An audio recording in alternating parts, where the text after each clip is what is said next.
श्रीमद् कुंज विहारे नमः। श्री स्वामी हरिदासो विजय तीर्थराम।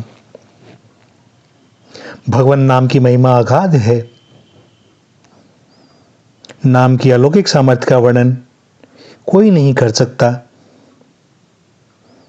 संत लोग भी इसकी जो कुछ महिमा बताते हैं वह अपने अनुभव के आधार पर ही, और केवल मात्र यही है यह तो वह भी नहीं कहते, किंतु वो जो बताते हैं वही हम लोगों के लिए आधार हो जाता है, क्योंकि यह उनका अनुभव है। श्री ज्ञानेश्वर महाराज कहते हैं, प्रजापति जो सृष्टि रचते हैं वे नाम की आवृत्ति किया करते हैं और तभी सृष्टि रचना करने में समर्थ हो पाते हैं। जिन भगवान से ब्रह्मा उत्पन्न हुए उन्होंने स्वयं उन भगवान को नहीं पहचाना और सृष्टि रचने चल दिए, पर सृष्टि रच नहीं पाए। और जब उन्होंने भगवान का नाम लिया तब नाम लेने के बाद वह सृष्टि रचने में समर्थ हुए। यह नाम कहां से उत्पन्न हुआ, इसका आश्रय क्या है, इसके विषय में श्री ज्ञानेश्वर महाराज कहते हैं कि आकाश को जैसे आकाश का ही आश्रय है, वैसे इस नाम को नामी का अभेद आश्रय है।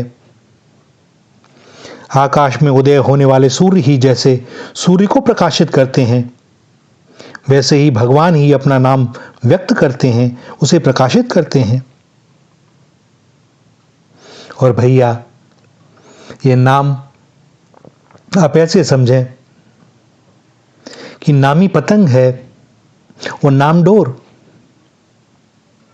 जैसे कोई बच्चा पतंग को आकाश में उड़ाता है और जब डोर खींचने लगता है तो पतंग धीरे धीरे उतर के उसके पास आ जाती है। जब तक डोर है पतंग ऊपर है और इन दोनों का संबंध बना हुआ है। इसी प्रकार भगवान अपने नाम में विराजमान हैं। इसीलिए कहा जाता है, राम ना सकत राम गुण गाई। नाम गुण गाई। राम नाम का महत्व राम भी नहीं बता पाते। सो इस नाम का आश्रय करके जो भजन कीर्तन या स्मरण किया जाता है उसके विषय में महाराज कहते हैं, नाम कीर्तन से पापों के प्रायश्चित बतलाने का व्यवसाय नष्ट हो जाता है, क्योंकि नाम संकीर्तन लेश मात्र भी पाप रहने नहीं देते। यम दम नियम आदि इसके सामने फीके पड़ जाते हैं। तीर्थ अपने स्थान छोड़ देते हैं, यमलोक का रास्ता बंद हो जाता है। धर्मराज कहते हैं, हम किसको यातना दें। दम कहते हैं, हम किसका दमन करें। तीर्थ कहते हैं, हम क्या करें। यहां तो कोई पाप ताप रह नहीं गया तो किसका कल्याण करें। भगवान नाम का संकीर्तन इस प्रकार संसार के सारे दुखों को नष्ट कर देता है। यह भगवान नाम का संकीर्तन सारे विश्व को आनंद से ओतप्रोत कर सकता है। नाम संकीर्तन करने वाले भगवत भक्त ब्रह्म मुहूर्त के पहले ही नाम का प्रकाश कर देते हैं। योग के बिना ही नेत्रों के सामने भगवान को प्रत्यक्ष कर देते हैं। पर वे राजा रंक में भेद नहीं मानते, छोटे बड़े का विचार नहीं करते, सारे जगत के लिए आनंद धाम बन जाते हैं। वैकुंठ लोक में तो कोई बिरला ही जा सकता है, पर इस नाम संकीर्तन ने, इन भगवत भक्तों ने सारे संसार को ही वैकुंठ बना दिया है। सहस्त्रों जन्म तक कोई तपस्या करे तब वह भगवान का नाम लेने में समर्थ होता है। जिनके नाम की यह महिमा है वे भगवान स्वयं कहते हैं, नाहं वसामि वैकुंठे योगिनां हृदयेन च मद्भक्ता यत्र गायन्ति तत्र तिष्ठामि नारद। हे नारद, न मैं वैकुंठ में रहता हूँ न योगियों के हृदय में रहता हूँ। मेरे भक्त जहाँ भी प्रेम से नाम संकीर्तन करते हैं मैं बस वहीं रहता हूँ।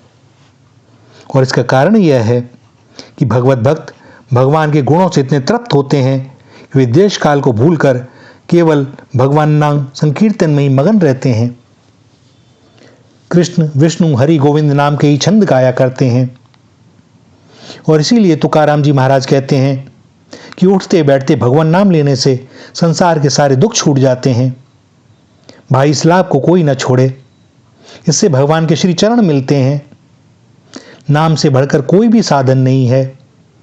और तुम जो चाहे करो, पर नाम लेते रहो, इसमें भूल ना हो।